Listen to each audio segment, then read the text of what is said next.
I am filing reports from the road coming up here in just a few minutes. David Knight will be hosting live in studio.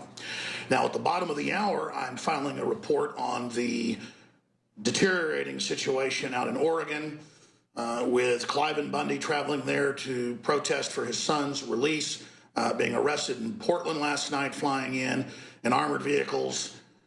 The ones they swore wouldn't be used against the American people have now surrounded the federal wildlife refuge, and the people inside say that they may finally give up today. And of course, the feds, with total relish, will then charge them with a bunch of crimes, but allow the president to sign executive orders to basically bring in all the illegal aliens he wants and violate federal law and break every other law you can imagine. That's okay when the big banks openly launder hundreds of billions of drug money every year. It's okay when the UN runs giant sex slavery rings, including as young as 4-year-old children. That's okay. The feds aren't doing anything about that. But if you get some people in cowboy hats running around protesting all the land grabs that are going on, oh my gosh, it's the end of the world. So I'm going to break that down. But here's the deal. The so-called federal government is run by foreign banks on record. That's what the New World Order is all about. And they are trying to make the, quote, federal lands, that in some states are 90% of the land, like Nevada, off limits. They're blocking people with their four-wheelers. They're blocking people trying to fish. They're kicking farmers and ranchers off that have used the land before it was even a territory or a state. So that's what's going on. And under property rights, for all the liberal trendies who hate capitalism but love their iPhones, when you have grazing rights and you have a loyal title, that is the strongest type of right you can have when it's been exercised over generations. That's why they have to grandfather in people that already owned or used the land before. And David Knight was making a great point just 2 days ago. They call them nail houses in China. There's thousands of them where in the middle of a shopping center or the middle of a government complex or the middle of a road, there'll just be a house and 10 acres. Because after Mao took over, they couldn't produce any food when they took all the land, so they let the public all have about 10 acres, and most of the country's produce ended up being produced on those little 10-acre plots. He was copying what Lenin did as well. The Soviet Union couldn't feed itself in its early days because they collectivized everything. And so they began to allow some of their satellites that they controlled, like Ukraine and other areas, especially in the time of Stalin, to then have their own little small plots of land. So I guess capitalism does, again, feed even the communist bellies. But I digress. The feds are out of control. They're starting fights everywhere. They're power grabbing. They're groping our genitals at the airport, and the border's open. It's all a big joke. Okay, we know that. We've ascertained that. But the bigger issue is globalism uses the same tactics around the world to take over a country. And when it enters the final phases of a total foreign takeover, they will try to start a domestic civil war in a country ahead of really restricting speech and really arresting their political opposition, which is professors and writers and scientists and media people. But first, they want to set the precedent, rounding up people that are seen as disreputable, just like Hitler did with the Jews and others that they demonized. And so that's why they want to infiltrate and manipulate the patriot media and the patriot militia to have us sound violent, to have us sound unhinged, so that they can then affect the battle space and try to sell the idea of a war against the American people. The good news is it's not going to fly. The dog doesn't hunt. The boat doesn't float. Congress has a 9% approval rating. They had a Gallup poll last month where Americans think the government's the most dangerous thing to them in the world. And that's true because it's illegitimate. It's run by these special interests who are playing God.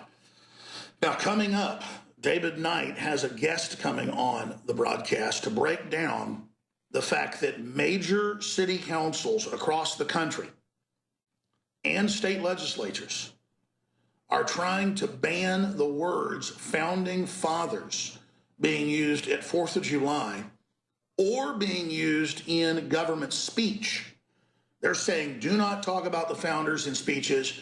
Do not talk about the founders when you're giving a speech. Do not use it. That's just like when they said in Seattle, ban brown bags. They might hurt somebody's feelings. And you're like, that's ridiculous. It's meant to be ridiculous. These are thought police. And they've already banned protesting radical Muslims in Europe. They have a permanent emergency now in France. People say that's crazy. They bring in foreigners, let them attack, and then if you speak out against it, you get arrested. Yes, yes. That's what they're trying to set up in this country as well. And so we have to understand these are true authoritarians that we are dealing with. These are true oppressors of the people. And if you work for the federal government, I mean, give me a break. Who could deny that it's lawless at the top? Who could deny it's doing more and more things that aren't in the Constitution? Who can deny that it's involved in many policies that persecute the people? Who can deny that when you go to a national park now, imperious, arrogant rangers will just come over and henpeck you to let you know that they're the boss? Same thing when you're in D.C. Just endless uniformed groups, federal, state, and local, getting in your face, treating you like you're bad, training you that you basically have no dignity or no rights. This is all being done by design. And then when the police and security services, now that we're a third world country, act like goons, the globalists are going to come in the next phase, which you're already seeing the preparatory stages of, and start a major socialist / communist style revolt against those departments. Then the feds will come in as the saviors, saying adopt the UN Truth and Reconciliation model of the, quote, Strong Cities Initiative. Let us monitor you, let us run you. This is already happening in America. And we won't come after you. We won't indict you. We won't SWAT team raid you. We won't sue you like they are Sheriff Arpaio. And they're investigating people like Governor Abbott and our Attorney General. They've indicted. There's already a war going on. And we need to have people like the governor of Texas be able to stand strong with the people behind them, openly speaking out against the tyranny that we're seeing. Because the fact that they're bringing in all this open attack on free speech, the fact that they're telling us on TV that our kids belong to the government only shows how desperate they are to speed up their revolution of authoritarianism and just make us basically cave in and submit and be so overwhelmed we just give up. That's not happening. The opposite is happening. People are waking up in droves. They're realizing what's going on. The feds are waking up big time. Believe me, it's amazing. The police are awake. The military is awake. I don't know one special forces operator. I don't know one special forces operator, and I know a lot of them. I know currently serving. I know folks, Navy SEALs, Green Berets, Delta Force, whole 9 yards. You know, people that have just done amazing stuff beyond anything you've ever seen in a movie. Super smart men. And they are as awake as I am or more. Okay? So that's got to concern the globalist folks. So what do they want to do? They want to kick off a civil war. They want us to act like a bunch of idiots and a bunch of morons. And we can't let that happen. But we've also got to realize, and I'm going to say this again later because it's so important, we can't be maneuvered into a physical fight. And I don't want to hear all these guys that go, shut up, wimp, you know, time for talk's over. It's those guys that never actually do anything. Have you gotten politically involved? Have you run for office? Have you done a radio show? Have you done videos? Have you gotten involved? Have you sued an agency that's out of control?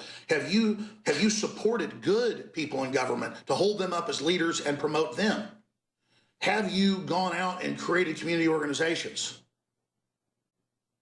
No, you haven't. But millions and millions of other great patriots in this country and worldwide have. And you're the reason we have a very, very good shot at stopping this and not letting them start a Soros-style civil war like we've seen in Ukraine. So I just keep hammering that and hammering that and hammering that. It is a tragedy that someone was killed out there, Mr. Lavoie, but it'll be a bigger tragedy if this kicks off and is a larger event. Again, I'm going to say it. Let's not be maneuvered into fighting with each other. The info war is now. You will never physically fight in the future if you won't fight in the information war today. And that's what the globalists are scared of, because 99% of us stand to lose under this new world order. It's treasonous, it's illegitimate, it's foreign, it's breaking all of our laws nakedly in our face. It's time to get that message out and have the states come together with the people and with good members of Congress to reverse this tyranny, this runaway train. Don't think that there's this big runaway train because they're invincible. They're now in the looting process, knowing they may go down and may be defeated and may be set back. Doesn't mean they'll be completely defeated, but they know they're about to be set back in Europe and in the United States and other areas. That's why they've dissolved the borders. It's why they're panicking. It's why they're trying to bring us into globalism now, is because there is such a huge awakening taking place. They are desperate, people. They are desperate. So we need to hold our heads high, stand up for free speech, and promote free speech, and go to these city councils and these public schools and let them know that there will be free speech, and reach out with free speech programs to reteach Americana that is like high noon to a vampire or a silver bullet to a werewolf. They want to get our speech shut down because that's the power, folks. So use it or lose it. And now is the time to use it, and we're doing it right here.